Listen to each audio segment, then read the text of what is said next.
연말이 되면 교수님들께서 한 해를 마감하면서 사자성어를 하나씩 이렇게 선정을 하죠.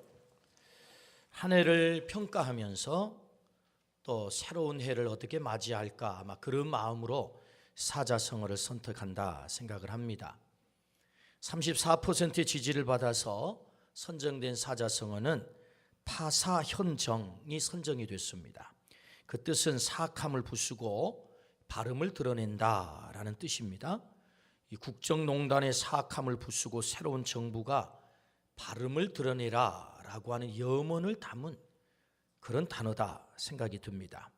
두 번째로 많은 지지를 받은 사자성어는 해현경장이라는 사자성어입니다.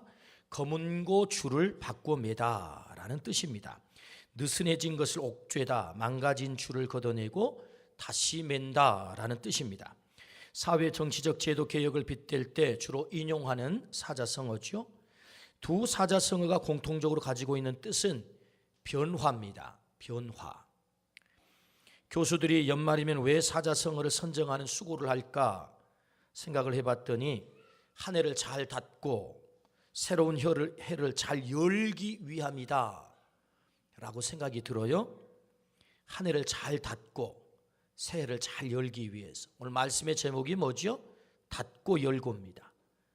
잘 닫으려면 또 잘 열려면, 그래서 이런 사자성어가 필요해. 그래서 아마 선정하지 않나라고 생각을 합니다.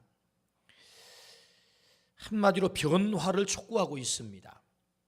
변화야말로 새로운 해를 가장 잘 여는 기름을 제시하고 있는 거지요. 공감이 가는 지적입니다. 그렇다면 변화는 어떻게 가능할까요? 날짜가 12월 31일에서 새해 1월 1일로 바뀌면 저절로 질적으로 다른 변화의 새날이 오는 것입니까? 날짜가 바뀐다고 변화의 새날이 결코 우리에게는 오지 않습니다. 모든 날짜는 물리적으로 똑같아요. 사실은 날짜가 바뀐다고 질적으로 다른 시간이 오지 않아요. 어제와 오늘, 오늘과 내일, 사실은 시간은 똑같습니다. 때문에 날짜가 바뀌었다고 새날, 새해라고 말하기가 어렵습니다. 그러나 오늘과 내일이 전혀 다를 수 있는 길이 있습니다. 그것은 내 존재의 변화입니다. 내 존재가 변화되면 새로운 날이 시작이 되는 것입니다. 저는 그것을 경험적으로 알게 됐습니다. 저는 1981년 7월 6일 날 성령 체험을 하게 됐어요. 그 성령 체험을 하고 나니까 그 다음 날이 완전히 달라졌어요. 새날이었어요. 공기가 다르게 느껴졌고, 물도 다르게 느껴졌고, 하늘도 다르게 느껴졌고, 나무도 다르게 느껴졌고, 햇빛도 다르게 느껴졌습니다. 한 모금의 물을 마시는데 물맛이 달라요. 똑같은 물이었는데 전혀 다른 것입니다. 내 존재가 바뀌면 모든 것이 달라지는 것입니다. 새날이 찾아오는 거죠. 새해를 잘 열기 위해서 우리는 변화해야 합니다. 그렇다면 주님은 우리가 성공적 새날을 맞이하기 위해서 어떤 존재로 변화하기를 원하실까요? 첫 번째, 하나님 말씀하시기를 감사의 사람이 되라, 그렇게 말씀하세요. 감사의 존재로 바뀌면 너의 날이 새날이 될 수 있다라는 말씀이지요. 오늘 본문 4절 말씀입니다. 4절 우리 같이 한 목소리 한번 읽어봅니다. 감사함으로 그의 문에 들어가며 찬송함으로 그의 궁정에 들어가서 그에게 감사하며 그의 이름을 송축할지어다. 아멘. 본문 말씀의 배경은 예배자가 하나님 앞에 가서 예배할 때 감사로 가야 된다, 감사로 문을 열고 감사함으로 그 뜰을 밟고 감사함으로 그 뜰을 지나가야 된다라는 배경의 말씀이지요. 그래서 성전문을 열 때 어떻게 열라고요? 감사의 키로 열라고요. 어떻게 그 궁전에서 하나님과 더불어 누릴 수 있다고요? 감사함으로 들어가면 그 궁전에서의 그 즐거움을 누릴 수 있다고요. 그래서 오늘 이 말씀을 일명 감사시라고 합니다. 본문은 명령형으로 되어 있어요. 그래서 오늘 말씀해 보면 1절부터 2절에 온 땅이 여호와께 즐거운 찬송을 부를지어다. 기쁨으로 여호와를 섬기며 노래하면서 그의 앞에 나아갈지어다.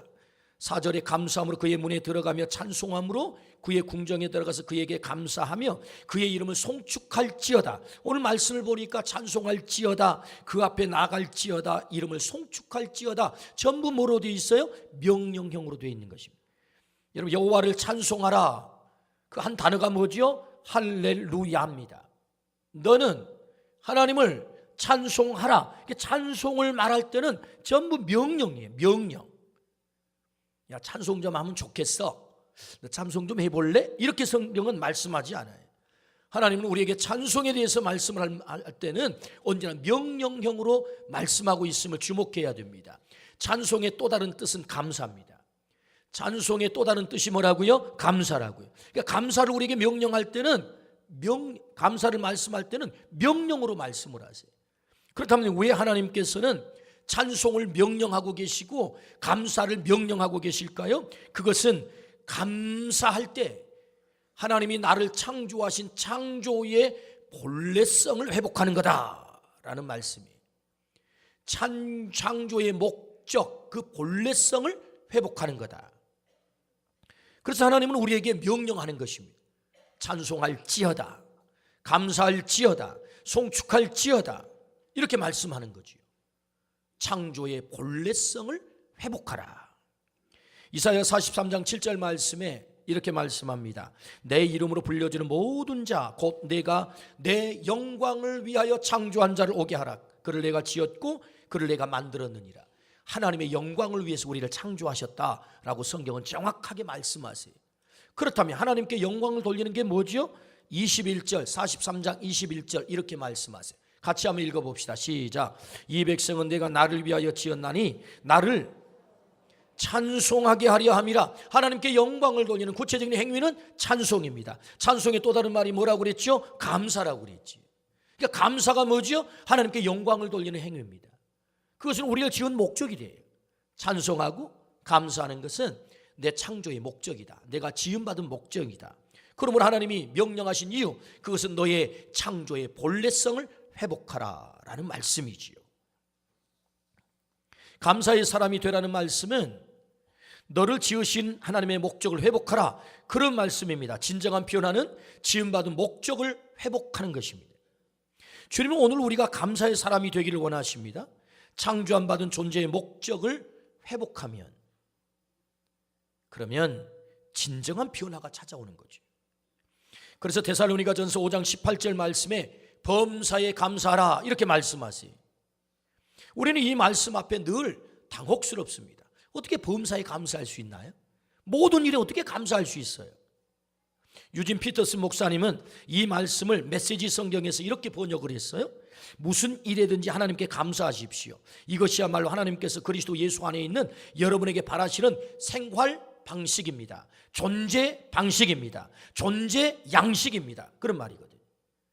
범사에 감사, 모든 일에 감사는 당신의 존재 양식이다라는 말씀이에요. 그렇게 번역을 했어요. 모든 일에 감사라는 이 말씀 앞에 우리가 당혹스러운 이유가 뭐지요? 우리가 살아가는 세상은 감사하지 못할 조건들이 더 많아요. 감사할 수 있는 조건보다 감사하지 못할 일들이 우리의 삶 속에는 훨씬 많습니다. 아니, 하나님, 감사할 만해야 감사하지요. 감사할 건덕지가 있어야 감사하죠. 감사할 조건이 있어야 감사하죠. 감사할 조건도 없는데 어떻게 감사라고 하십니까? 하나님이 너무 잔인한 것 아니에요? 라는 항변이 우리에게 생긴다고. 그렇다면 하나님이 우리를 모르실까요? 하나님 우리를 잘 아세요. 나보다 더 잘 아세요. 내 삶 속에 감사할 수 없는 조건이 더 많음을 잘 알고 계세요. 그럼에도 불구하고 하나님께서 우리에게 감사하라, 모든 일에 감사하라 말씀하시면 네가 감사하기로 결정하는 순간 나는 너의 삶을 감사로 채울 거야, 약속이 담겨있는 말씀인 줄로 믿습니다. 몰라서 감사라는 얘기가 아닙니다. 우리를 잘 아세요. 그럼에도 불구하고 네가 감사하기로 결정하면, 네가 감사의 존재가 되기로 결정하면 나는 너를 감사의 삶으로 채울 거야. 하나님의 약속이 담긴 말씀이다. 그러므로 여러분, 범사에 감사하는 우리 모두가 되기를 주의 이름으로 축원합니다. 때로 우리의 삶 속에 실패가 있을 수 있고 아픔이 있을 수 있습니다. 그러나 여러분, 그 실패와 아픔, 어려움, 내 생각대로 풀리지 않는 그 일 때문에라도 감사하게 되면 여러분, 그 감사가 내 삶을 다시 역전시키는 디딤돌이 될 수 있다. 여러분, 코미디의 황제 하면 이주일 씨가 우리는 생각이 납니다. 물론 그분은 고인이 되셔서 지금은 우리가 볼 수는 없지만, 이 이주일 씨가 처음에 코미디계에 등장했을 때 워낙에 못생겨가지고, 못생겨서 죄송합니다, 이렇게 등장하신 분 아니에요? 그래가지고 여러분, 역할을 맡겨도 아주 하찮은 역할, 뭐 지나가는 행인 역할, 또는 시체 역할, 이런 것만 맡겼다는, 처음에는. 이게 처음에 이렇게 전면에 등장을 안 시켰다는 거죠. 그런데 모처럼 난생 처음 대사가 있는 역할을 맡았는데 딱 한마디 하는 거예요. 그 한마디. 그래서 그 한마디 역할을 하기 위해서 맹렬하게 연습을 했어요. 환자의 사망을 확인하는 의사의 역이었는데, 이 의사가 청진기를 환자의 가슴에 딱 대고 운명하셨으면, 이 한마디만 한 거예요. 그걸 열심히 준비를 했어요. 그래서 생방송 하는 날 자신의 출연 차례가 되어가지고 무대로 나갔대요. 그때 무대에서 청진기를 환자의 가슴에 딱 대고, 그리고 눈을 까 뒤집으면서 운명하셨으면, 이 한마디를 해야 되는데 워낙에 긴장을 해가지고 청진기는 죽은 시체에 들이댔는데 눈은 자기 눈을 까집으면서 운명하셨습니다, 그런 거예요. 그런데 그 장면이 너무너무 재밌어가지고 거기 관객들이 폭소가 터졌다는 거예요. 방송사고가 났는데 크게 실패를 한 거지요. 그런데 오히려 그 실패가 이주일 씨를 뜨게 만들었다라는 일화가 있어요. 그러니까 여러분, 실패가 실패로 끝나지 않아요. 실패가 감사로 바뀌면 우리 인생을 역전시키는 디딤돌이 될 줄로 믿습니다. 큰 방송 사고의 실패였지만 오히려 그것이 이주일 씨를 여러분 코미디계의 황제로 뜨게 만드는 그런 사건이 됐다는 거죠. 미국의 국립건강관리소의 에머슨 박사는 감사와 건강의 상관관계를 알아보는 실험을 했습니다. 실험에 참여한 사람들 A, B, C 세 그룹으로 나누어서 A 그룹은 기분 나쁜 말과 행동을 하게 하고, B 그룹은 감사의 행동을 하게 하고, C 그룹은 일상적인 말과 행동에 집중하도록 했습니다. 일정 기간이 지난 후에 각 그룹의 변화를 분석하게 됐습니다. 그 결과가 도출이 됐는데 B그룹 사람들이 가장 건강하고 가장 행복 지수가 높다라는 결론에 도달하게 됐어요. 에머슨 박사는 감사의 말과 행동에 집중하기만 해도 몸의 면역력이 높아져서 크고 작은 질병을 이겨내고 훨씬 건강하게 살 수 있다는 결론을 발표했습니다. 할렐루야. 감사의 행동이 똑같은 그룹을 무작위로 나눴는데도 불구하고 전혀 다른 삶의 질을 가져왔다는 거예요. 면역력을 높이기도 하고 건강을 더 좋게 만들기도 하고, 그래서 행복의 지수가 더 높기도 하고, 감사가 우리의 삶에 얼마나 큰 영향력을 미치는지를 보여주는 하나의 증거다, 그렇게 볼 수 있을 것입니다. 탈무드에도 이런 훌륭한 글귀가 있습니다. 세상에서 가장 사랑받는 사람은 모든 사람을 칭찬하는 사람이고, 가장 행복한 사람은 감사한 사람이다. 할렐루야. 여러분, 사랑받고 싶다면 칭찬하기를 축복합니다. 행복해지기를 원한다면 감사의 사람이 되기를 축복합니다. 어떤 사람이 행복합니까? 감사의 사람이 행복하다. 시편 50편 23절 말씀에 감사로 제사를 드리는 자가 나를 영화롭게 하나니 그의 행위를 옳게 하는 자에게 내가 하나님의 구원을 보이리라. 우리가 감사하면 하나님이 영화롭게 되신대요. 내가 감사하면 하나님의 구원이 우리에게 이루어진대요. 이것이 성경입니다. 그러면 우리 하나님 말씀하세요. 어떻게 우리가 어떤 존재로 변화되면 됩니까? 어떤 존재로 변화될 때 내 날이 새 날로 열리는 것입니까? 감사의 사람이 되라 라고 말씀하세요. 오늘 내가 감사의 사람으로 바뀐다면 내게 주어지는 날들이 날마다 새 날이 될 것을 약속하고 계십니다. 그러므로 오늘 우리 모두가 감사의 사람이 되기를 주의 이름으로 축원합니다.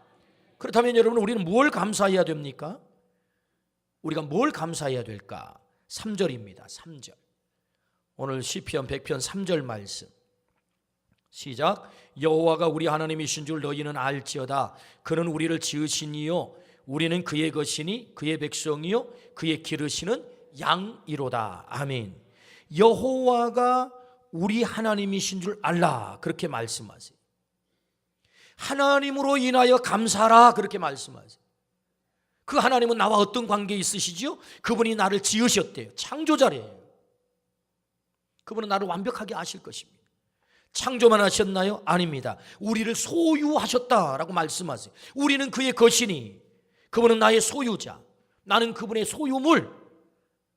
여러분, 소유물에 대한 애착이 얼마나 큽니까?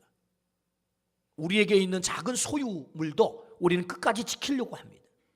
뿐만 아니라 우리는 그의 백성, 우리는 그의 자녀가 됐다. 그분은 내 인생의 주인 됐다라고 말씀하세요. 뿐만 아니라 우리는 그의 기르시는 양, 그분은 나의 목자가 되셔서 나를 끝까지 책임지시는 하나님. 그러므로 여호와가 우리 하나님인 것으로 인하여 감사라라고 말씀하세요. 무엇을 감사해야 됩니까? 하나님이 나를 창조하셨습니다. 소유하셨습니다. 우리를 자녀 삼으셨습니다. 뿐만 아니라 목자가 되셔서 오늘 또 나를 책임지시고 기르심 그 하나님으로 인하여 감사하라 라고 말씀을 하세요. 그 하나님께서 나를 자녀 삼으시고 양 삼으셔서 어떻게 대우하세요? 우리 5절 말씀을 한번 보겠습니다. 5절. 자, 같이 한 목소리 읽어보실까요? 시작. 여호와는 선하시니 그의 인자하심이 영원하고 그의 성실하심이 대대에 이르리로다. 할렐루야. 하나님의 선하심으로 우리를 대우한다라고 말씀하세요. 하나님의 선하심, 그 선하심이 어떻게 나타나죠? 두 가지로 나타나. 하나는 인자, 또 하나는 성실. 이 성실을 다른 말로 하면 신실함, 인자를 다른 말로 하면 헤세드, 하나님의 사랑, 무한한 사랑, 긍휼의 사랑. 그 선하심이 나를 그렇게 대우한다는 거죠. 하나님의 선하심으로 창조된 나를, 소유된 나를, 백성된 나를, 자녀된 나를, 양된 나를 그렇게 책임져 가실 줄로 믿습니다. 그렇게 대우함으로 인하여 감사하라 말씀하세요. 이 놀라운 비밀을 깨달았던 하박국 선지자가 이렇게 노래합니다. 하박국서 3장 16절부터 18절 말씀입니다. 내가 들었으므로 내 창자가 흔들렸고 그 목소리로 말미암아 내 입술이 떨렸도다. 무리가 우리를 치러 올라오는 환난 날을 내가 기다림으로 썩이는 것이 내 뼈에 들어왔으며 내 몸은 내 처소에서 떨리는도다. 비록 무화과 나무가 무성하지 못하며 포도나무에 열매가 없으며 감람나무에 소출이 없으며 밭에 먹을 것이 없으며 우리의 양이 없으며 외양간에 소가 없을지라도 나는 여호와로 말미암아 즐거워하며 나의 구원의 하나님으로 말미암아 기뻐하리로다. 할렐루야. 하나님 한 분 때문에 나는 기뻐하겠습니다. 즐거워하겠습니다. 여러분, 이 노래가요 대단히 서정적입니다. 뭐 무화과 나무도 나오고 뭐 양도 나오고 또 우리도 나오고 외양간도 나오고 뭐 이러니까 굉장히 서정적이고 아름다운 노래처럼 여러분 들리지만 사실상은 어마어마하게 비참한 노래입니다. 여러분, 전쟁이 터졌습니다. 나라가 망합니다. 그래서 창자가 끊어지는 고통이 찾아옵니다. 사랑하는 사람들이 끌려갑니다. 죽어갑니다. 뿐만 아니지요, 농사를 졌습니다. 모든 농사가 다 망가졌습니다. 먹을 양식이 없습니다. 소를 길렀습니다. 양을 길렀습니다. 다 사라졌습니다. 없고 없을지라도 그럼에도 불구하고 마지막 남으신 그 한 분 하나님만 내게 계시면 나는 하나님 그분 때문에 즐거워하고 기뻐하겠습니다. 할렐루야. 하나님으로 인하여 다 없어져도 하나님 한 분만 계시면 내게 다 있는 것입니다. 노래했던 하박국 선지자의 이 노래, 하나님으로 인하여 기뻐하고 감사하겠다고 하는 이 고백의 노래가 하박국을 회복시키고 하박국이 살았던 이스라엘 나라를 하나님께서 회복시켜 주신 줄로 믿습니다. 하나님 때문에 감사했더니 지금은 처참하지만 하나님이 그들을 회복시켰다는 거죠. 그러므로 하나님께서 우리에게 감사할 것을 말씀하시. 무엇 때문에요? 하나님으로 인하여 감사하라. 그분은 선하셔서 인자하심으로 성실하심으로 나를 책임지실 것이다 라고 말씀을 하세요. 여러분, 이 하나님으로 인하여 감사하는 삶을 사시기를 주의 이름으로 축원합니다. 하나님 한 분만 계시면 우리의 삶 하나님이 책임지십니다. 그것이 하나님이 나의 하나님 되시는 약속이에요. 그렇다면 여러분, 우리가 더 구체적으로 감사해야 될 게 무엇일까요? 하나님 한 분으로 인하여 감사해야 된다면 도대체 하나님의 무엇으로 감사해야 되는 것입니까?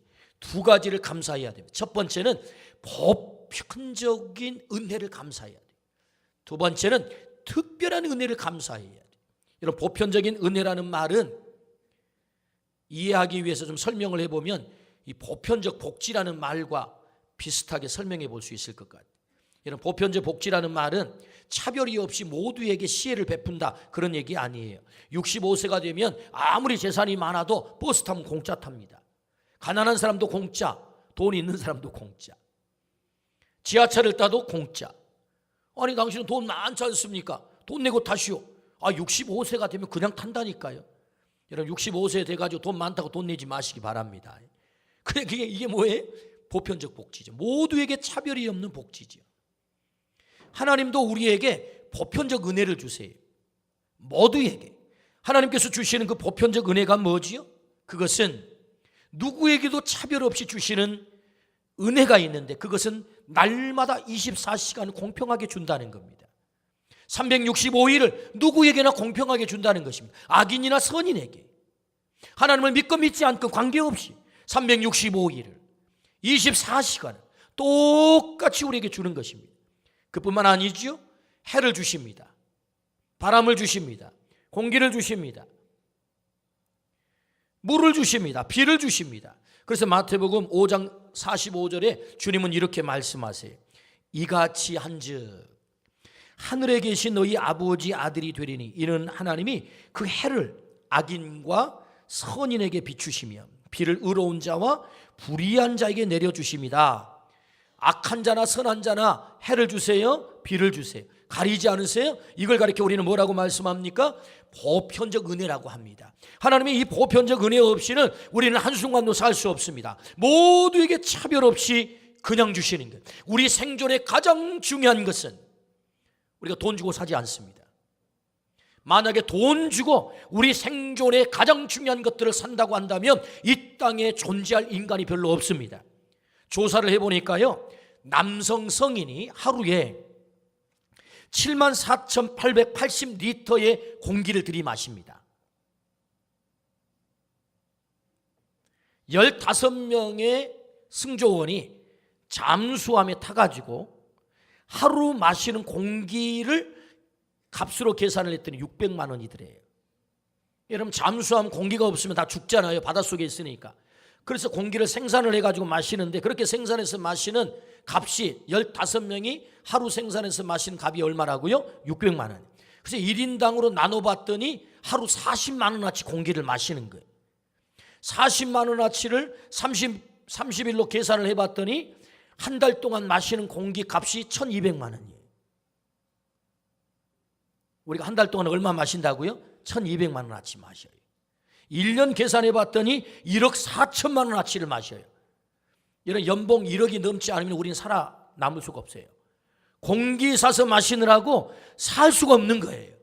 4인 가족 기준 해봤더니 5억 7천만 원어치를 사야 1년 공기를 마시는 거예요. 여러분 이러면 재벌 아니면 다 죽습니다. 우리는 벌써 다 죽었어요.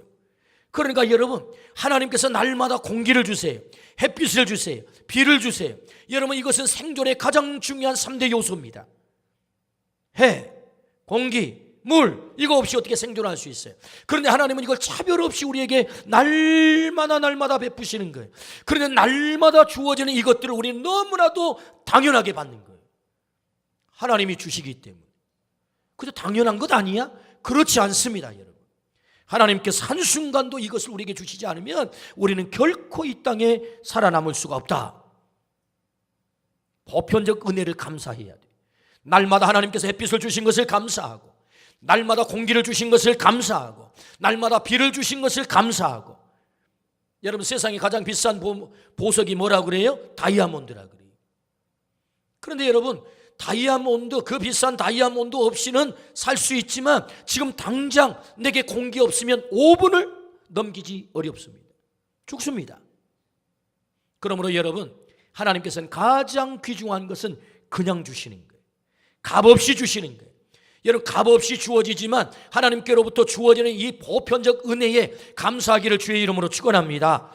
오늘 하나님께서 내게 하루를 허락하시고 그 하루 위에 필요한 것들을 공급해 주시는 이 보편적인 은혜를 깨달으라 라고 말씀하세요. 영국의 스펄전 목사님에게 한 성도가 찾아왔습니다. 목사님, 제게 기적이 일어났습니다. 흥분해서 이 성도님이 목사님에게 말을 하는 거예요. 너무너무 감사합니다. 뭐가 그렇게 감사하고 뭔 기적이 일어났단 말이에요. 제가요, 목사님, 길을 마차를 타고 가다가 마차가 넘어져가지고 마차가 완전히 부셔졌는데 제가 이렇게 멀쩡하게 다치지 않고 목사님께 찾아왔지 않았습니까? 놀라운 기적입니다. 너무너무 감사합니다. 그랬더니 이 목사님께서 참 감사한 일이군요. 그런데 성도님, 저는 성도님보다 몇 배 더 감사한 기적이 있다고. 아니, 목사님도 저처럼 마차가 깨졌는데 목숨이 온전합니까? 아니요. 저는 성도님이 지나다니는 그 길을 매일 다니는데 한 번도 마차가 넘어진 적이 없다고. 한 번도 마차가 부셔진 적이 없다고. 매일 똑같은 길을 무사히 다니는 것이야말로 얼마나 놀라운 기적이냐고. 성도님, 마차가 부셔져 몸이 다치지 않고 살아난 것도 기적이지만 더 놀라운 기적은 날마다 같은 길을 아무 일 당하지 않고 다닐 수 있는 것이 진짜 기적이요. 할렐루야. 그렇습니다, 여러분. 우리가 두 다리로 그 길을 걷는 것이 그냥 그렇게 되는 게 아니라는 거죠. 날마다 하나님의 지켜주심과 보호하심이 없이는 그 길을 안전하게 우리가 걸을 수가 없는 것입니다. 그러므로 오늘 우리에게 매일 주어지고 매일 그 길을 걷는다. 매일 햇빛 가운데 그 공기 속에 그 비 안에서 우리가 생명을 누리는 것이야말로 놀라운 기적이고 하나님의 은혜임을 믿습니다. 우리에게 돌아갈 가정이 있습니까? 정말 감사해야 될 일입니다. 나를 맞이해 줄 가족이 있습니까? 정말 감사해야 될 일입니다. 아름다운 하늘의 별을 볼 수 있는 우리에게 시력이 있다면 정말로 감사해야 될 일입니다. 오늘 또 내가 산소호흡기를 끼지 않고 건강하게 내 두 코로 오늘 공기를 들이마실 수 있는, 호흡할 수 있는 은혜가 있다면 정말로 감사해야 될 일입니다. 뿐만 아니라 오늘 내가 한 끼의 밥을 놓고 한 숟갈의 그 음식을 먹을 수 있는 그 힘과 그 은혜가 주어졌다는 것, 이것은 정말로 놀라운 감사입니다. 여러분, 쌀 미자는 팔팔이 두 번 들어가 있다고 그래요. 쌀 미자를 보면 팔팔이 엎어져 있고 위로 가 있지. 농부가 88번의 손이 가야 한 톨의 쌀을 먹는 것입니다. 한 톨의 쌀을 먹는 것이 얼마나 놀랍게 감사한 일인지. 그러므로 여러분, 무엇을 감사해야 됩니까? 하나님 우리에게 말씀하세요. 날마다 주신 그 은혜를 깨달으라. 이 보편적인 은혜를 깨닫고 오늘 우리 모두가 감사의 사람이 되기를 주의 이름으로 축원합니다. 365날을 허락해 주신 것이 그냥 주어진 게 아니라고요. 금년에 여러분 우리 곁을 떠난 사람들이 얼마나 많은 줄 아십니까? 그분이 특별히 건강이 나빠서 떠났나요? 무슨 잘못을 더 많이 해서 우리 앞서 사고를 당해서 떠났나요? 그런 거 아닙니다. 하나님의 지켜주심의 은혜가 아니면 여러분 365날을 우리가 그냥 보낼 수가 없는 것입니다. 그러므로 무엇을 감사하라고 말씀하십니까? 날마다 주어지신 이 은혜를 깨닫고 감사할 것을 말씀합니다. 이 은혜가 있기를 주의 이름으로 축원합니다. 두 번째, 우리가 감사해야 될 것이 있습니다. 특별한 은혜입니다. 오늘 3절 말씀 보겠습니다. 3절. 여호와가 우리 하나님이신 줄 너희는 알지어다. 그는 우리를 지으시니요 우리는 그의 것이니 그의 백성이요 그의 기르시는 양이로다. 한마디로 정리하면 나를 택하여 하나님의 자녀 삼으셨다, 그런 말씀이죠. 많은 사람들 가운데 내가 너를 만세전에 예정했노라 라고 말씀하세요. 우리가 의로워서 우리가 다른 사람보다 더 좋은 조건을 가졌기 때문에 하나님 앞에 더 선한 일을 했기 때문에 하나님이 나를 택한 게 아니라고요. 하나님 앞에 감히 부끄러워 나설 수 없었음에도 불구하고 하나님이 일방적으로 나를 지명해서 불렀어요. 내가 너를 지명하여 불렀나니 너는 내 것이다. 내가 만세전에 너를 예정했노라. 하나님께서 우리를 선택하셨음을 말씀하십니다. 이것을 칼빈 선생님은 불가항력적 은혜라고 표현을 했어요. 거부할 수 없는 하나님의 은혜, 내게 어떤 의의 조건도 없었는데, 하나님의 선택받을 만한 어떤 조건도 없었는데 하나님께서 나를 지명하여 부르신 것입니다. 그래서 나를 택하신 거예요. 그래서 나를 구원해 주신 거예요. 그래서 나를 하나님의 자녀 삼아 주셨어요. 특별한 은혜인 줄로 믿습니다. 어느 날 다메섹 도상에서 사울을 하나님께서 선택하십니다. 그리고 바울로 바꿔버리십니다. 그리고 세계의 복음을 전하는 위대한 사도로 사용하세요. 곰곰이 생각해 봅니다. 이 바울 사도가 도대체 내가 무슨 이유로 하나님께 선택을 받았지? 아무리 생각을 해도 자신이 한 일은 예수 믿는 사람을 잡아 죽이는 일밖에 없었어요. 그런데 깨닫고 보니까 자기가 한 일은 아무것도 없었어요. 그러므로 그는 고백합니다. 그의 가장 위대한 고백이 뭐죠? 나 된 것은 하나님의 은혜로라. 할렐루야. 내가 어떻게 그런 놀라운 은혜를 받게 됐는가? 하나님의 은혜라고 하는 단어 외에는 설명할 길이 없음을 그다 깨닫고 있는 거죠. 그래서 여러분, 바울 사도를 통해서 하나님께서 우리에게 주시는 메시지가 뭐예요? 가장 강력한 메시지. 구원은 선물이고, 우리를 만세전에 예정하셨고, 우리를 택하셨고, 우리가 자격 없음에도 불구하고 하나님께서 구원해 주셨다. 이것이 바울 사도를 통하여서 믿음으로 말미암는 의라고 우리에게 말씀하시는 것입니다.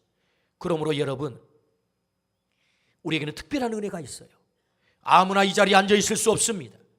아무나 하나님의 자녀가 될 수 없습니다. 하나님의 특별히 택하신 이 구원의 은혜가 있고서야 오늘 우리가 이 자리에 앉아 있을 수 있게 된 줄로 믿습니다. 이 은혜를 깨닫고 감사할 것을 말씀하죠. 하나님께서 우리를 구원해 주신 이 구원은 결코 취소되지 않습니다. 흔들 수 없는 우리의 구원, 세상의 그 어떤 것도 우리의 구원을 흔들 수가 없어요. 하나님께서 한번 택하시고 하나님의 자녀 삼으시며 아버지 되신 하나님께서, 선하신 하나님께서 인자하심과 신실하심으로 나를 끝까지 지키셔서 마치 집 나간 탕자가 못된 짓을 해서 만신창이가 되어 도저히 아버지 앞에 나타나기 부끄러운 존재가 됐다 할지라도 돌아오면 그 사랑의 아버지는, 탕자를 기다리는 그 사랑의 아버지는, 아들아 잘 왔어, 딸아 잘 왔어, 나는 이미 너를 위해서 가락지를 준비했고 너를 위해서 신발을 준비했다.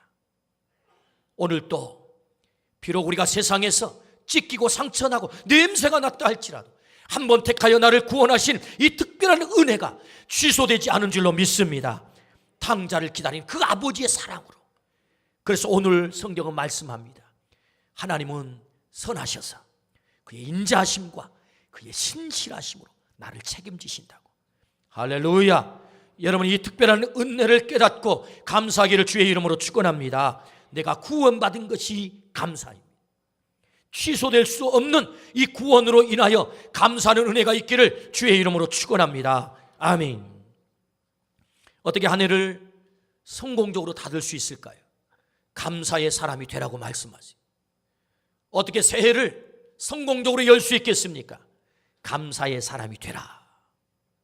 오늘 우리가 감사의 사람이 된다면, 그래서 하나님께서 우리에게 베풀어 주신 그 놀라운 은혜들을 하나하나 깨닫고 하나님 감사해요. 오늘 또 제게 주신 은혜가 넘칩니다. 뿐만 아니라 제가 감히 구원받을 수 있는 그런 자격 없음에도 불구하고 나를 택해 주셨군요. 나를 자녀 삼아 주셨군요. 하나님 한 분으로 인하여 저는 감사하겠습니다.